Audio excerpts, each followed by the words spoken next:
एक गांव था, छोटा सा शांत। ऊपर हमेशा काले बादल छाए रहते। बारिश आम बात थी। गांव वाले डरे हुए थे।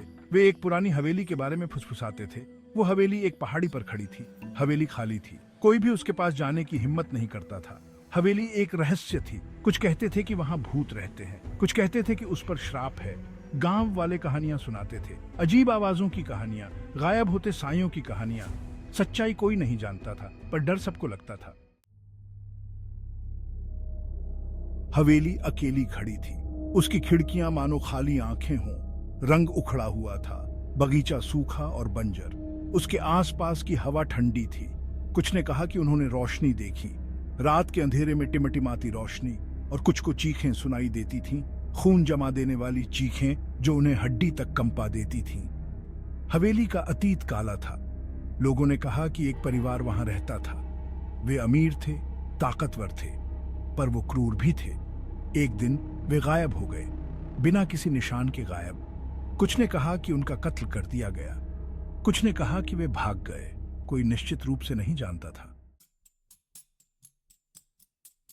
विक्रम एक जवान लड़का था। उसने अभी अभी कॉलेज खत्म किया था। वो बहादुर था, जिज्ञासु था, उसे एडवेंचर पसंद था। वो गांव आया हुआ था। उसके दादाजी वहां रहते थे। विक्रम ने कहानियां सुनी थी, हवेली की कहानियां। उसे यकीन नहीं था। उसे लगता था कि ये बस कहानियां हैं। विक्रम खुद देखना चाहता था। वो सच्चाई जानना चाहता था।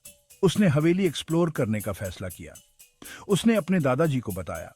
दादाजी ने उसे मना किया, पर विक्रम नहीं माना। वो राज खोलने की जिद पर अड़ गया। एक दिन विक्रम निकल पड़ा। वो हवेली की तरफ गया। वो एक्साइटेड था, थोड़ा डरा हुआ भी था। वो सामने वाले दरवाजे पर पहुंचा। दरवाजा पुराना था, भारी था। उसने उसे धक्का देकर खोला। दरवाजा जोर से चरमराया। विक्रम अंदर दाखिल हुआ। अंदर की हवा ठंडी थी। सीलन और धूल की गंध आ रही थी। बहुत अंधेरा था। विक्रम को साफ दिखाई नहीं दे रहा था। उसने एक कदम आगे बढ़ाया। उसके पैरों के नीचे लकड़ी की फर्श चरमरा गई। उसे बेचैनी हुई। उसे बुरा लग रहा था। विक्रम ने अपनी टॉर्च निकाली। उसने उसे जलाया। रोशनी की किरण अंधेरे को चीरती हुई आगे बढ़ी। उसने इधर उधर देखा। वो एक बड़े से दालान में था। छत से मकड़ी के जाले लटके हुए थे। हर तरफ धूल जमी हुई थी। दीवारों पर पेंटिंग्स लगी थीं, पर वो फीकी और धुंधली थीं। विक्रम आगे बढ़ा। उसे एक आवाज सुनाई दी, धीमी सी आवाज, जैसे कोई फुसफुसा रहा हो। वो रुक गया और ध्यान से सुना। उसे कुछ सुनाई नहीं दिया। वो फिर से चलने लगा। फुसफुसाहट फिर से शुरू हो गई। ऐसा लग रहा था जैसे वो दालान के आखिर से आ रही हो। विक्रम दालान के आखिर में पहुंचा। वहां एक दरवाजा था। वो थोड़ा सा खुला हुआ था। उसने उसे धक्का देकर खोला। कमरा अंधेरा था। वो अंदर दाखिल हुआ। उसे फिर से फुसफुसाहट सुनाई दी। अब ये जोर से थी। विक्रम ने अपनी टॉर्च से कमरे में चारों ओर रोशनी की। ये एक बेडरूम था। बीच में एक बिस्तर था। एक दीवार से सटकर एक अलमारी थी। दूसरी दीवार से सटकर एक ड्रेसिंग टेबल थी। फुसफुसाहट अलमारी से आ रही थी। विक्रम धीरे धीरे उसकी तरफ बढ़ा। भाग 7, भूतिया साया। विक्रम ने अपना हाथ अलमारी के दरवाजे पर रखा। उसने एक गहरी सांस ली। उसने दरवाजा खोल दिया। अंदर कुछ भी नहीं था, पर जैसे ही वो मुड़ा उसे कुछ दिखाई दिया। एक साया था, एक पारदर्शी साया। वो कमरे के कोने में खड़ा था। विक्रम जम गया। उसे अपनी आंखों पर यकीन नहीं हो रहा था। साया एक जवान औरत का था। उसने सफेद रंग की ड्रेस पहनी हुई थी। उसके बाल लंबे और काले थे। उसका चेहरा पीला और उदास था। वो रो रही थी। उसके चेहरे से आंसू बह रहे थे। भाग 8, फंस गया।